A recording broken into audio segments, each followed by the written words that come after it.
자, 오늘 그 건강경 강의는 22분의 무법 가득입니다. 이게 뭐냐면 얻을 것이 없는 법.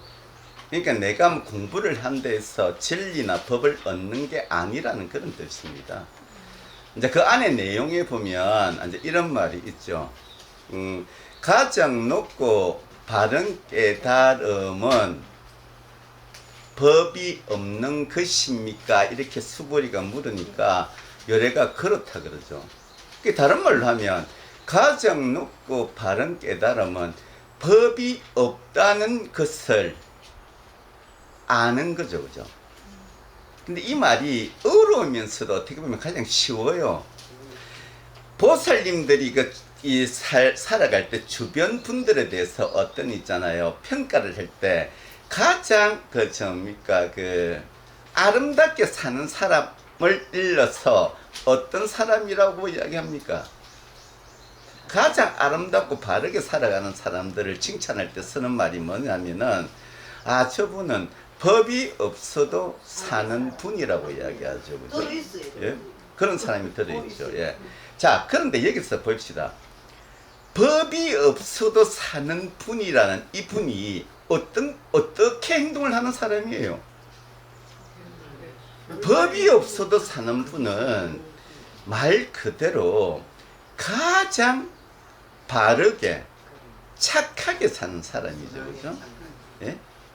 법이 없어도 산다는 이 말은 자체가 뭐냐면 법 없이 사는 걸 의미하는 게 아니고 이분은 숨 쉬는 거, 똥 누는 거, 밥 먹는 거, 말하는 거, 행동하는 거 모두가 법에 저촉되지 않습니다. 법에 어긋남이 없다는 것입니다. 네? 법이 없다는 의미를 여러분들이 아셔야 돼요. 근데 중요한 거는 문제는 우리는 이 법에 대해서 착각을 참 많이 해요. 착각을. 자, 여기서 우리가 법이 없다 이랬을 때 아까 조금 전에 제가 얘기했잖아요. 법이 없이 살아가는 분은 가장 법답게 사는 사람이에요. 법에 하나도 저촉이 안 됩니다. 근데 자, 부처님이 말한 법과 우리가 말하는 중생들이 말하는 법은 달라요. 자, 생각해 보세요.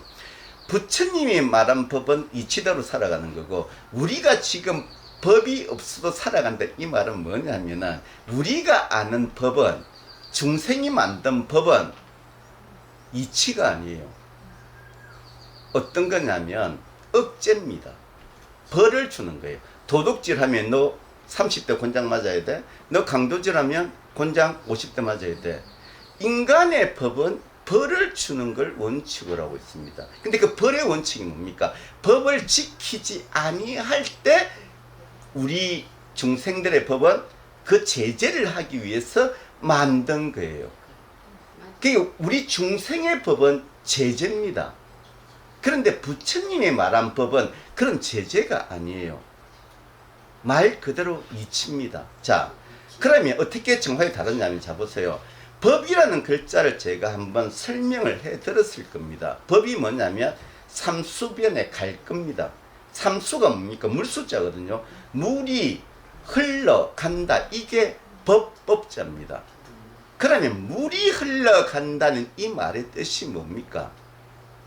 물은 끊임없이 흘러갑니다. 이게 작용이죠. 움직임이잖아요. 행위잖아요. 말 그대로 움직이는 것을 법이라고 하는 겁니다. 자, 그런데 이 법은 그런 움직임도 법이지만 또 뭐냐면은 물은 흘러가는 게 작용으로서 볼 수 있지만 또 하나 이치입니다. 물은 반드시 위에서 아래로 떨어집니다. 우리 보면 용천혈이라 해서 산꼭대기에 물이 올라오죠. 근데 그거는 물이 올라오는 게 아니에요. 그 산 옆에 보면 더 높은 산이 있습니다. 그 높은 산에 있잖아요. 우리가 말하는 지하수가 더 높은 곳에 있어요. 우리 당구에서 물을 쭉 이렇게 빨아당길 때 말 그대로 당구가 여기에 있다. 그러면 호수가 딱 나왔을 때 호수 끝을 올려도 물은 나오죠. 왜냐하면 이 호수의 끝이 그것보다 낮기 때문에 그래요. 근데 얼핏 보면 이 호수의 끝만 보면 물이 막 올라와. 그 용천수라 그러는데 아니에요. 그것도 결국은 우리가 말한 위에서 아래로 내려오는 겁니다. 그러니까 법이라는 말 뜻을 여러분들이 아셔야 돼요. 법은 있잖아요. 작용이고 이치입니다. 이치는 물은 위에서 아래로 내려오는 게 이치고, 물은 끊임없이 흘러가는 게 그게 작용입니다. 작용. 자, 그러니까 부처님이 말한 우리 철학자들, 우리 그 선인들이 말한 그런 뜻은 법은 이치, 작용을 이야기해요. 근데 여러분들이 법이라는 말을 딱 들으면 보살님들은 뭐부터 생각합니까? 지금 중생계, 우리가 말하는 그 인간계에 있지 않습니까? 그 존재하는 수많은 법들, 그 법은 제재의 법이에요. 그래서 우리가 법 그러면 보살님들이 빨리 있지 않습니까? 부처님의 법의 개념이 와닿지 아니하는 것은, 보살님들이 아는 법의 개념은 부처님의 법의 개념이 아니고, 항상 인간 세상에 인간의 질서를 있잖아요. 유지하기 위해서 강제성이 있고 물리적인 힘이 작용하는 거, 그것만을 생각해요. 그러다 보니까 부처님의 법문에서 자꾸 법이 나오고 진리가 나오도 이치나 작용으로 보는 게 아니고, 항상 내가 가지고 있는 법의 개념, 강제성의 법, 물리적인 힘의 법만을 본다는 겁니다. 그렇기 때문에 이 개념을 버리지 않는 이상은 보살님들은 부처님의 말한 법을 볼 수가 사실은 없습니다. 그리고 여기서 한 가지 아셔야 될 게, 22분의 무법가득에서 한 가지 아셔야 될 게, 가장 높고 바른 깨달음은 법이 없다는 것이다 이거잖아요. 자, 법이 없다. 이 말이 뭐예요? 두 자로 바꾸면 17분을 기준으로 해서 앞에와 뒤에가 다르다 그랬죠. 앞에는 아공이고 뒤에는 뭐라 했습니까? 법공이잖아요. 이게 법이 없다는 것이 바로 법공입니다. 내가 공한 것은 아공이고 법이 공한 것은 법공인 겁니다. 그런데 자 봐봐요. 이 법공의 의미가 뭐냐면, 자 봐봐요. 법은 제가 조금 전에 뭐라 했습니까? 이치대로 움직이는 게 법이라고 안 했습니까? 법은 여러분 고정되어 있는 게 아닙니다. 여러분들이 자꾸 실수하는 게, 법의 개념이 마음에 와닿지 않는 게, 법은 계속해서 움직이는 겁니다. 이치는 계속 움직입니다. 물은 끊임없이 흘러가잖아요. 이게 끊임없이 변하는 겁니다. 고정된 게 아니에요. 근데 보살님들은 자꾸 법, 진리는 고정되어 있다고 이야기하잖아요. 단지 이치가 고정되어 있어요. 물은 위에서 아래로 흐르는데 이 이치가 고정되어 있지, 물이 아래로 흐르는 여러 가지 현상은 제각기 다 달라요. 제각기 다릅니다. 현상은 다 달라요. 단지 위에서 아래로 흐른다는 개념, 그게 바뀌지 않을 뿐입니다. 근데 우리는 그 개념의 법을 알아야 되는데, 우리는 자꾸 눈으로 있잖아요. 법을 보려고 하다 보니까 고정된 걸 보려고 하는 겁니다. 그래서 법공이라는 게 뭐냐면, 법은 뭡니까? 이치대로 움직이는 걸 법이라 그래요. 그럼 공은 뭐예요? 공은 제가 끊임없이 이야기했잖아요. 공은 그냥 아공을 생각하면 돼요. 아공이 뭡니까? 내게 좋은 건지 나쁜 건지 분별해가지고 좋은 것만을 선택해가는 이기적 욕망이 뭡니까? 이기적 욕망을 버리는 게 아공입니다. 그 아공의 반대가 뭡니까? 아상이잖아요. 아상이 뭐예요? 이기적 욕망이에요. 그럼 아공은 뭡니까? 이기적 욕망을 버리는 게 아공이잖아요. 그럼 공의 의미는 이기적 욕망을 버리는 겁니다. 그럼 법공이 뭡니까? 법공, 공은 뭐예요? 이기적 욕망을 버리고 이치대로 내 마음을 작용시키는 게, 그게 법공입니다. 법공이에요. 그러니까 우리는 아공과 법공예를 이야기할 때 제가 이런 말을 했죠. 내 안에 법이 있는 것을 아공이라 그러고, 내 마음 밖에 있는 모든 그 자연의 질서 이치 안에 나를 다 넣어버리면 그게 법공이라 그랬잖아요. 그죠? 아공과 법공은 그 사실은 공에서 시작하는 거 맞아요. 제가 볼 때는 똑같은 개념인데, 이제 대성에 오면 막 이렇게 자꾸 말을 나눠요. 나누니까 저도 나눠는 드리는데, 근데 법공의 의미가 지금 우리가 말하는 22분에서 이제 법이 없다는 게, 이게 법이 존재하지 아니하는 게 아니고 공의 개념으로 가라고 안 했습니까?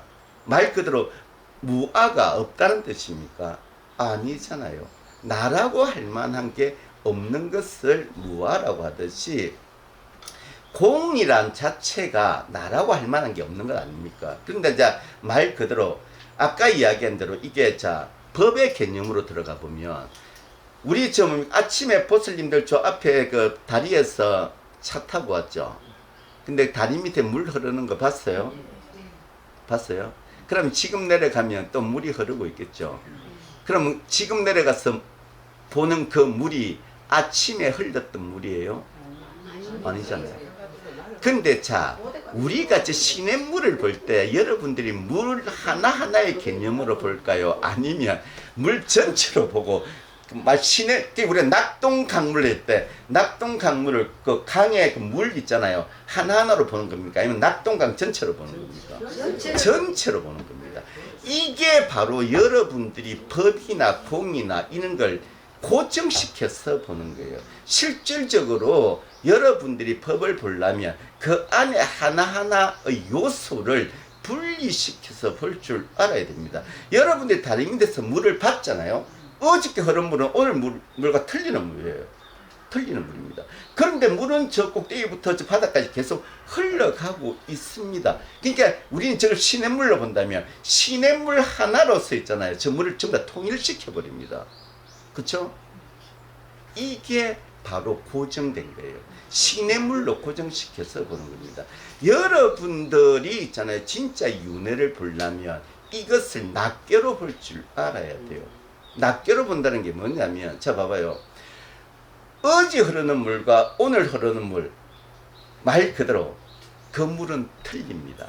근데 보살님들은 그 시냇물을 하나로 보잖아요. 하나로 보잖아요. 어저께, 그러니까 과거의 전생의 삶과 지금 나의 삶은 있잖아요, 틀려요. 전생의 삶은 어저께 흘러간 물이고 지금 내 몸은 금생에 흐르는 물입니다. 근데 우리는 이것을 전체적인 하나의 시냇물로 보고 있는 거예요. 전체적인 시냇. 그래서 어저께 과거생이나 현재생이나 똑같이 보고 있다 보니까 단밀론으로 보는 거예요, 실질적으로. 근데 어제 물은 오늘 물이 아니에요. 보살님들의 지금 삶, 지금 몸뚱아리가 전생의 몸이 아니라니까요. 예? 아니라는 겁니다. 그래서 시시각각으로 변해가는 겁니다. 그 법이라는 것은 말 그대로 시시각각으로 변해가는 이치가 법인 거지, 변하는 게 법이 아니라, 가을이 돼서 낙엽이 됐네, 이게 법이 아니고 그 낙엽이 되는 이치를 정확하게 아는 게 법을 안다는 거예요. 그걸 알았을 때 내 인생의 물이, 즉 시냇물로 따지면 오늘 물과 내일 물이 다르다는 것을 알게 되는 겁니다. 예? 근데 우리는 자꾸 저것을 하나로 보고 있고 고정적으로 보는 거예요. 그러다 보니까, 그리고 또 법의 개념을 인간들이 만들어낸 사전적 법의 의미, 강제성이 있는 법, 물리적인 힘을 사용하는 법, 물론 나쁜 사람들을 억제하기 위해서 만든 법이지만, 근데 요즘 법이 나쁜 사람들을 억제하는 법이에요? 아니잖아요. 유전무죄, 무전유죄잖아요. 말 그대로 법을 배운 사람들, 변호사들이 억울한 사람을 보호해줍니까? 아니에요. 변호사들은 내한테 돈 주는 사람만 보호해줍니다. 그게 깡패가 됐든 마피아가 됐든 돈 주는 사람만 보호합니다. 예? 그러니까 이게 법이라는 게, 옛날 법은 도둑질 했으면 너 무조건 곤장 10대 이렇게 딱 간단했어요. 옛날 법은 진짜 우리 뭐 고려시대 훈요식조라든지 뭐 있잖아요. 한무라비 법전이라든지 이런 거 보면 몇 개가 안 돼요. 법조항이 10개, 20개 정도밖에 안 됩니다. 근데 지금은 끝이 없어요. 끝이 없어. 이게 왜 끝이 없냐면은 말 그대로 강한 자를 보호하기 위해서 자꾸 예외 조항을 만드는 겁니다. 억울한 사람을 방지하기 위해서 자꾸 예외 조항을 만드는 게 아니고, 어떻게 보면 강자들이 빠져나갈 수 있는 법들을 계속 끊임없이 만들어내는 겁니다. 그게 결국은 뭡니까? 원래 법이라는 것은 선하고 착하고 바른 것을 이야기하고, 그리고 그 선하고 바른 것을 지키기 위해서 법이라는 게 만들어졌는데, 지금 법들은 선하고 착함을 보호하는 게 아니고 말 그대로 인권이라는 명목하에 가해자들만 보호합니다. 피해자 보호를 안 해요. 이렇게 법이 있잖아요. 무작위로 있는 자들을 위해서 변해가면 그게 결국은 나중에 어떻게 되느냐, 충돌이 일어나요. 있는 자와 없는 자들의 그러니까 우리가 본질적 원시적 분노에 의해서 세상이 있지 않습니까? 되게 안 좋은 방향으로 바뀌는 겁니다. 그래서 원래 법을 제자리로 돌려놓아야 돼요. 법을 제자리로 원래 바르게 사는, 이치대로 사는 것을 이치대로 사는 대로 돌려놓아야 되는데, 그게 바로 부처님이 말하는 법공입니다. 그 법공이 되기 위해서는, 우리가 이치대로 살기 위해서는 먼저 나의 이기적 욕망을 버려야 됩니다. 이기적 욕망을 버리지 않으면 이 법이라는 아무리 순수한 칼이 있어도 그 칼을 나쁘게 사용하는 것밖에 안 된다는 겁니다. 그래서 법공이라는 것은 여러분들이 아셔야 되는데, 법과 공을 같이 해석하면 됩니다. 법은 이치대로 가는 거고, 이치는 여러분 눈에 보이는 게 이치가 아니에요. 생로병사가 눈에 보입니까? 안 보이잖아요. 다른 사람의 생로병사는 보입니다. 근데 나의 생로병사는 보입니까? 안 보이잖아요. 네? 우리 예를 들면 나이가 들어서 뭐 한 100세가 됐다. 아파. 그러면 이제 갈 준비를 해야 되는데 나을 생각밖에 안 한다는 거예요. 갈 생각을 안 해요. 이치대로 가라는 겁니다. 이치대로 갈 때 여러분, 이치를 받아들이면 고통이 있잖아요. 사라집니다. 그걸 아셔야 돼요. 그 고통이 오는, 나는 왜 나만 아파? 왜 나만 아파? 했을 때 그 고통은 대해지는 거고, 그냥 고통을, 나이가 들었으니까, 내가 이제 갈 때가 됐으니까 이제 내려놔야 되겠다, 이렇게 하면 그 고통이, 그래서 우리 보통 있잖아요, 영화나 이런 데 보면 마지막 갈 때 모습은 편안합니다. 왜 편안한 줄 알아요? 내려놨기 때문에 그래요. 이제 진짜 너무 고통스러우니까 내려놔 버리는 겁니다. 이제 가야 되겠다. 그때 고통이 사라지기 때문에 평온한 얼굴을 가지는 겁니다. 계속 아프면 그 평온한 얼굴을 못 가져요. 그러니까 법의 이치를 받아들이게 되면, 순리를 받아들이게 되면 그것 또한 괴로움에서 벗어나는 겁니다. 그래서 법공의 의미, 그 의미를 법의 의미와 공의 의미, 공은 이기적 욕망을 버리는 거고 법은 이치대로 따라가는 겁니다. 이치는 눈에 보이는 게 아닙니다. 그래서 법공의 의미를 있잖아요, 내가 받아들이게 되면 말 그대로 진짜 진리가 보입니다. 우리는 자꾸 고정된 진리를 고정된 진리를 보려고 하는데, 진리는 고정된 게 아닙니다. 제가 이치대로 움직이는 걸 했잖아요. 그게 법입니다. 법은 끊임없이 움직여요. 작용합니다. 그 개념을 진짜 느껴보세요. 자꾸 고정된 진리를 찾으려 하지 말고 이치를 있잖아요, 정확하게 보면 그게 법이고 그게 나의 삶의 응용이 되면 그때 대자유인이 되는 거고 부처가 되는 겁니다. 예, 오늘 강의는 여기서 끝나겠습니다. 예, 점심 맛있게 드세요. 예. 적당히 끝까지 돼서 얼굴 위로 가지고 있어.